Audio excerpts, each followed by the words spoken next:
जमीन की खातिर जिंदा महिला को दिखा दिया मृत। इसे नौकरशाही और माफियाओं का गठजोड़ कहेंगे कि जिंदा महिला को मृतक दिखा करके कई करोड़ की जमीन को हड़पने की साजिश रच डाल दी गई। आपको बता दें कि अलबत्ता जिंदा महिला इन माफियाओं के खिलाफ अभी तक ना तो रिपोर्ट दर्ज कर पाई और ना ही अपनी जमीन पर काबिज हो पाई। ये पूरा मामला मथुरा के गाँव सुरीर कला की माट तहसील का है, जहाँ की रहने वाली करीब 95 वर्षीय विद्या देवी को उसकी पैतृक जमीन की खातिर माफियाओं ने सरकारी फाइलों में उसे मृत दिखा दिया गया। माफिया का खेल देखिए, विद्या देवी के मृतक पिता को पहले जिंदा दिखाया गया और फिर जिंदा विद्या देवी को मृत दिखाया गया। इतना ही नहीं, सरकारी फाइलों से पुराना रिकॉर्ड भी गायब करवा दिया गया। माफियाओं ने ये सब काम तब किया जबकि पूरा मामला अदालत में लंबित है। सफेद पोश के साठगांठ के चलते अब विद्या देवी इस पूरे मामले पर रिपोर्ट दर्ज तक नहीं करा पा रही हैं। विद्या देवी स्वयं एसएसपी कार्यालय पहुंची और माफियाओं के खिलाफ रिपोर्ट दर्ज करने की गुहार लगाई। हम दर दर की ठोकर खा रहे हैं और माताजी हमारी 95 प्लस की एज है और ये बेचारी यहाँ तड़प रही हैं। बार बार अधिकारी बुलाते हैं, बुला तो लेते हैं लेकिन कोई कार्रवाई नहीं होती है। माताजी को मृतक दिखा करके इनके गांव के जो खानदानी होते हैं, परिवार के सगे नहीं है, जो दूर के खानदानी होते हैं, उन्होंने फर्जीवाड़ा कर, पहले तो उनके पापा ने फर्जीवाड़ा मतलब मुकदमा लड़ा। पापा 5 जगह से हार गए। पापा जब हार गए, पापा की मृत्यु के बाद बेटे ने फर्जीवाड़ा किया है और इतना बड़ा फर्जीवाड़ा किया है कि जब उनके नाम वसीयत थी तो उनके पापा ने वसीयत क्यों नहीं दिखाई।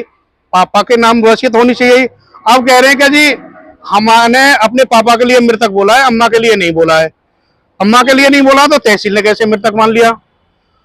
इन्होंने पूरा रचना रचा रखी है, पूरा प्रशासन इनको उसमें है, कोई भी सुनने को तैयार नहीं है। तहसील प्रशासन ने कैसे तो अम्मा को मृतक मान लिया, कैसे कागजों में से नाम हटा दिया। जब 1977 से माताजी के नाम चले आ रहे हैं तो 98 में कहां से उनके नाम हट गए।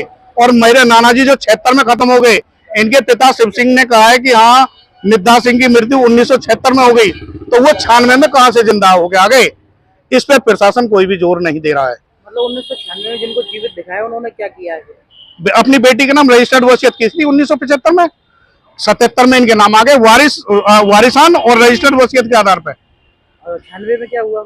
96 में फर्जीवाड़ा किया, उन्होंने फर्जी वसीयत बनवाई है और माताजी को मृतक दिखाया है। और मेरे नाना जी जो 1976 में खत्म हो गए, उनको जिंदा दिखाया है, उनके नाम से एक फर्जी वसीयत बनवाई है। मतलब मरे आदमी ने रजिस्ट्री कर दी? हाँ जी, मृतक आदमी जो मरा हुआ आदमी है उसको जिंदा दिखा करके फर्जीवाड़ा करके नाम चढ़वा लिए, और जो जीवित आदमी है उसको मृतक दिखा दिया, जो आज भी जीवित है, तुम्हारे सामने गाड़ी में लेटी हुई है। अगर बात करें भाई साहब, अगर जब भी रजिस्ट्री होती है या जब नाम चढ़ते हैं तो अधिकारियों के सामने पेश होना पड़ता है, तो क्या हुआ होगा फिर? भाई साहब कैसे करा ये तो वही जाने, वो तो रिकॉर्ड ही गायब कर दिया उन्होंने। ये तो हमें पता है कि हमने कैसे कैसे ये कागज निकलवाए।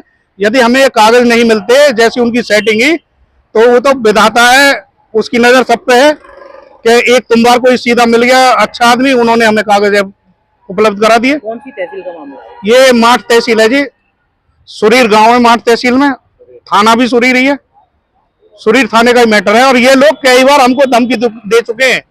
हमने पुलिस से ये भी कहा है कि भाई जब झगड़ा है तो इस जमीन को 145 की कार्रवाई कर दो, क्योंकि ये लोग उसी में से पैदा ले रहे हैं और उसी में लगा रहे हैं। हम दर दर की ठोकर खा रहे हैं, हम रोड पे है। क्या हो रहा है? लेकिन कोई सुनने को तैयार नहीं है जी। क्या हो रहा है उस वक्त? उस जमीन को वो पैदा ले रहे हैं। ये विद्या देवी जी हैं, इनकी उम्र भी लगभग 95 वर्ष है। बड़े शर्म के साथ मुझे कहना पड़ रहा है कि आज ये जीवित हैं और कागजों में मृतक दर्शा दिया गया है इनको। अब 95 वर्ष की उम्र में इस तरीके से इनको यहाँ कोर्ट कचहरी और यहाँ अधिकारियों के यहाँ चक्कर लगाना पड़ रहा है, ये हमारे लिए बड़ी शर्म की बात है। इस मामले को लेकर मैं माननीय मुख्यमंत्री जी से मिलूंगा और कहूंगा कि ये भूमाफियाओं पर जब तक धरातल पर लगाम नहीं कसी जाएगी तब तक इस प्रदेश का भला नहीं हो सकता है। क्योंकि जब महिला अभी तक जीवित है, उनको मृतक दर्शाकर इनकी करोड़ों की जमीन को हथियाने का काम किया जा रहा है और इनकी कोई मदद नहीं कर रहा है। मुझे आज इनको देखते ही मेरी खुद आंखों में आंसू आ गए कि बताओ 95 वर्ष की उम्र में ये हाल हो रहा है। तो ये अपने आप में बहुत निंदनीय है। मैं अधिकारियों से फिर गुजारिश करूंगा इसमें गहनता से, ईमानदारी से निष्पक्ष जांच कर जो भी दोषी हैं उनके खिलाफ मुकदमा दर्ज किया जाए, उनको सलाखों के पीछे भेजा जाए। क्योंकि माननीय योगी जी, हमारे माननीय मुख्यमंत्री जी का भी आदेश है कि भूमाफियाओं के खिलाफ तत्काल मुकदमा दर्ज किया जाए।